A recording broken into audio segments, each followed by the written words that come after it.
Está no ar o Boletim Coppola News, o canal de cortes mais visto do YouTube. Eu sou Márcio Andrade e no vídeo de hoje você vai ver mais um debate entre o Caio Coppola e o Zé Eduardo. E o debate entre os dois é sempre muito interessante de se ver. Por isso você deve assistir esse vídeo até o final. Você vai ver isso e muito mais neste vídeo. Portanto, se inscreva no canal, deixa o seu comentário e deixe também o seu like. Se liga aí. Ter apoiado ditaduras ou até mesmo a implantação de ditaduras desabilitasse alguém politicamente, doutor Zé Eduardo, a maioria dos seus colegas deveria se despedir da vida pública, porque a maioria deles, da esquerda brasileira, extremamente radicalizada, lutou, inclusive, de forma armada pela instauração de uma ditadura socialista no Brasil. Quem homenageia torturador, pelo menos na nossa história mais recente, é o senhor Lula da Silva ao estender o tapete vermelho para o mais sanguinário dos ditadores latino-americanos, o senhor Nicolás Maduro, cujos esquadrões da morte chegaram a matar 5.000 pessoas em apenas um ano. Eu gostaria de saber de verdade, Zé, a sua opinião.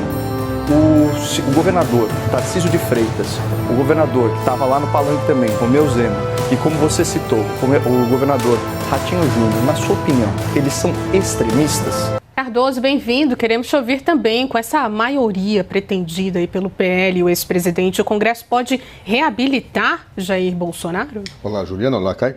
Uma questão que eu acho muito importante observar é que Jair Bolsonaro continua ainda tendo um universo de militantes, digamos assim, que são aficionados a ele e que não importa o que ele faça, parece que continuam com ele.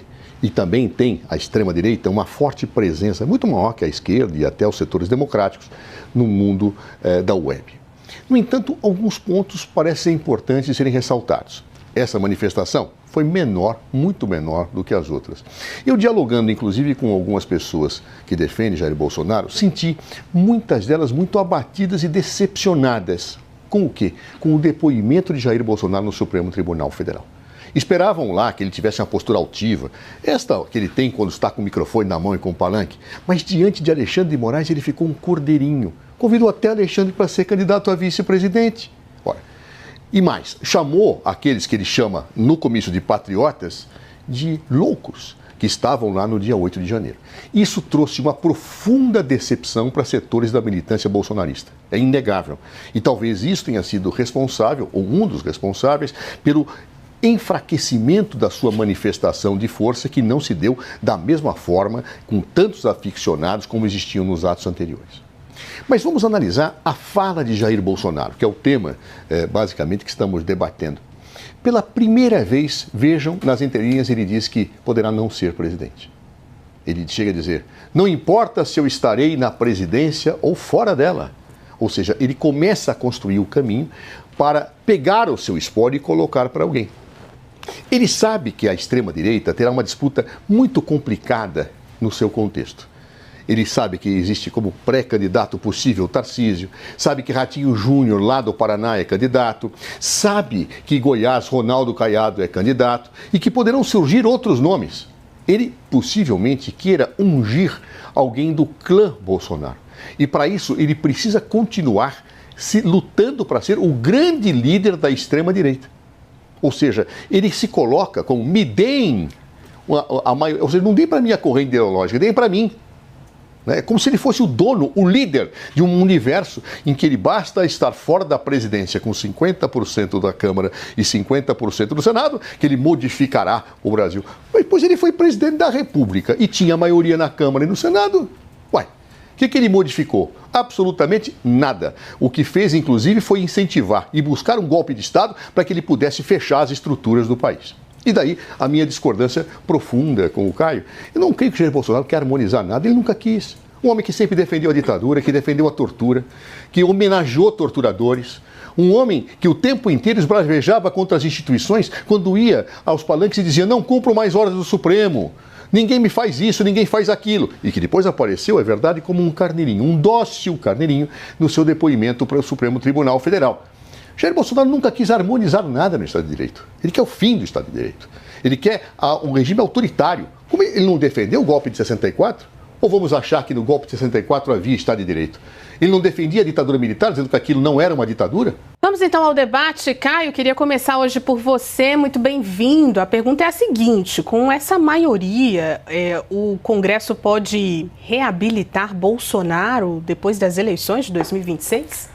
Olá, Juliana. Olá, doutor Zé Eduardo. Saudações à nossa audiência. Bom, vamos começar então pelo evento que provocou o nosso debate de hoje, a expressiva manifestação popular ocorrida nesse domingo, 29 de julho, aqui na Avenida Paulista. Mais uma vez, o ex-presidente Jair Bolsonaro atrai uma multidão de apoiadores para um ato público, um tipo de mobilização que Lula da Silva é incapaz de mimetizar. Basta lembrar que nesse 1º de maio, dia do trabalho, o Lula fugiu do palanque para evitar o fiasco de uma plateia esvaziada, a exemplo do que já tinha acontecido em 2024. Esse nível superior de engajamento da direita nas ruas se reflete também em ambiente virtual. Vejam só, dos 10 parlamentares mais populares nas redes sociais, só um é aliado do governo petista.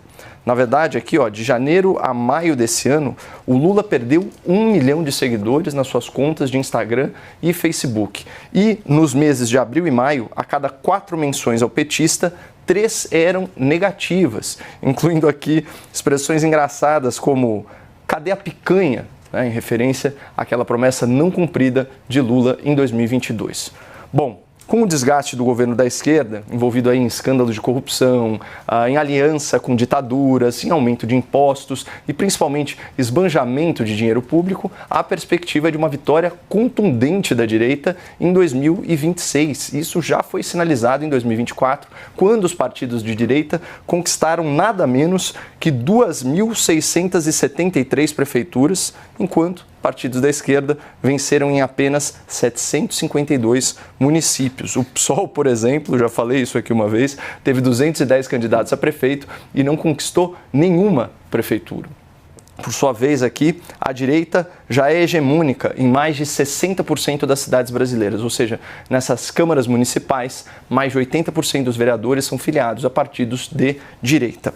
A tendência é que esse movimento se intensifique em 2026, com o governo Lula cometendo aí sucessivos erros, taxando a população e destruindo as contas públicas. Então, foi neste contexto que o Bolsonaro afirmou em seu discurso na Avenida Paulista o seguinte, aspas, "não interessa onde eu esteja, não interessa a covardia que porventura façam comigo, porque eu tenho certeza, o objetivo final não é prender, é eliminar. Se vocês me derem, por ocasião das eleições do ano que vem, 50% da Câmara e 50% do Senado, eu mudo o destino do Brasil. Se vocês me derem isso, não interessa onde eu esteja, aqui ou no além. Quem assumir essa liderança vai mandar mais que o presidente da República." E aqui ele faz uma referência às presidências da Câmara, do Senado, ao comando das comissões e ao poder do colegiado nas sabatinas, que sabatinam aí as indicações do Poder Executivo. Ou seja, a preocupação do ex-presidente Bolsonaro não parece ser apenas se reabilitar politicamente, mas também reabilitar a harmonia entre os poderes e o Estado de Direito no país. E o Bolsonaro propõe que isso se concretize por meio de uma maioria legislativa capaz de atuar como freio, como contrapeso para os excessos do Poder Judiciário, que, segundo os críticos, torce as leis à sua vontade e exerce os papéis de legislativo, de executivo e de Ministério Público quando bem lhe convém. Então, eleger o máximo dos seus correligionários parece ser uma ideia lúcida, uma ideia plausível e absolutamente dentro das regras democráticas. Agora, Caio, a esquerda tem força para driblar esse projeto da direita de ampliar o poder no Congresso Nacional, no Senado e também na Câmara a partir de 2027? Não pelas vias democráticas, talvez por tribunal de exceção ou, como eu disse, torcendo a lei à sua vontade, ao seu arbítrio, pode ser que exista um caminho. Por exemplo, o senhor Randolfo Rodrigues havia submetido um projeto de lei que estipulava o voto em apenas um senador da República nas eleições de 2026. Foi tão constrangedor que ele se viu obrigado a retirar o projeto. Mas eu só acredito que essa ideia não vai prosperar quando passar aí o período da anualidade. Se bem que até isso pode ser levado ao Supremo Tribunal Federal e reinterpretado numa criativa exegese hermenêutica. Eu só queria deixar claro aqui que se ter apoiado ditaduras ou até mesmo a implantação de ditaduras desabilitasse alguém politicamente, doutor Zé Eduardo, a maioria dos seus colegas deveria se despedir da vida pública, porque a maioria deles, da esquerda brasileira, extremamente radicalizada, lutou, inclusive, de forma armada pela instauração de uma ditadura socialista no Brasil. Outra coisa, quem homenageia torturador, pelo menos na nossa história mais recente, é o senhor Lula da Silva, ao estender o tapete vermelho para o mais sanguinário dos ditadores latino-americanos, o senhor Nicolás Maduro, cujos esquadrões da morte chegaram a matar 5.000 pessoas em apenas um ano. Tá? Outra coisa, não dá para ignorar a força do ex-presidente Jair Bolsonaro como cabo eleitoral. Vamos lembrar que o Lula da Silva mesmo, apesar de todas as revelações da Operação Lava Jato, de toda a desconstrução do lulopetismo como uma, aspas, cleptocracia, para usar a expressão à época do ministro Gilmar Mendes, apesar de tudo isso, Lula organizou a campanha de Fernando Haddad da cela, é uma expressão muito forte, da sua hospedagem na Polícia Federal, lá na Superintendência em Curitiba, e a campanha era Haddad é Lula, Lula é Haddad, e Haddad passou pelo constrangimento de fazer aquela campanha mascarado. Ele vestia a máscara de Lula da Silva. Há fotos, há registros, isso é de domínio público. Então, a gente não pode ser seletivo em relação à nossa memória. E sobre militantes, qual foi a expressão aqui? Eu até anotei. Militância fanatizada e aficionados. Bom, aí o doutor Zé Eduardo certamente tem mais experiência que eu, até porque acompanhou aí em primeira mão, eu imagino, aquelas pessoas que ficavam acampadas, ali na parte de fora da Superintendência da Polícia Federal, gritando aí pelo Lula, enfim, dia sim, dia também. Então, de fanáticos, os dois lados talvez estejam aí muito bem representados, mas eu vejo muito mais fanatismo em quem faz esse tipo de coisa. Agora eu tenho uma última pergunta. O Dr. Zé Eduardo fala muito em extrema-direita, os líderes. Eu gostaria de saber de verdade, a sua opinião. O governador Tarcísio de Freitas, o governador que estava lá no palanque também, Romeu Zema, e como você citou, o governador Ratinho Júnior, na sua opinião, eles são extremistas? Então, como vocês viram aí no vídeo, teve manifestações lá na Paulista no domingo. Estava presente lá o Bolsonaro, a manifestação foi convocada por ele, pelo Silas Malafaia, por a galera toda da direita aí, Gustavo Gaia, enfim, o governador de São Paulo, Tarcísio, a galera toda. E tivemos lá um número de pessoas não tão expressivo como nas outras manifestações. Foi um número de pessoas mais reduzido do que nas outras manifestações. Isso significa que o povo está meio cansado. Está meio cansado de ir para as ruas, de ficar indo para as ruas, manifestações. E aqui no Brasil a galera tem meio que um imediatismo de querer as coisas tudo para ontem, Querer as coisas tudo muito rápido. Então, o pessoal meio que vai desanimando aí com manifestações. Mas o Bolsonaro foi lá, deu o seu recado, Silas Malafaia, como sempre, também deu o seu recado. Gustavo Gaia também falou ali em inglês e tudo mais, para que a galera lá de fora, dos Estados Unidos, veja, ouça, entenda o que está acontecendo no Brasil e para ajudar também na questão das sanções aí contra o senhor Alexandre de Moraes. Mas o fato é que as manifestações, pelo menos essa manifestação de domingo não foi tão grande assim como as outras. E o Bolsonaro, ele já deu ali um discurso meio que admitindo que não vai ser o candidato de 26, Ele deixou ali nas entrelinhas que não vai ser ali o candidato de 26, muito provavelmente porque não vão deixar ele ser o candidato, né?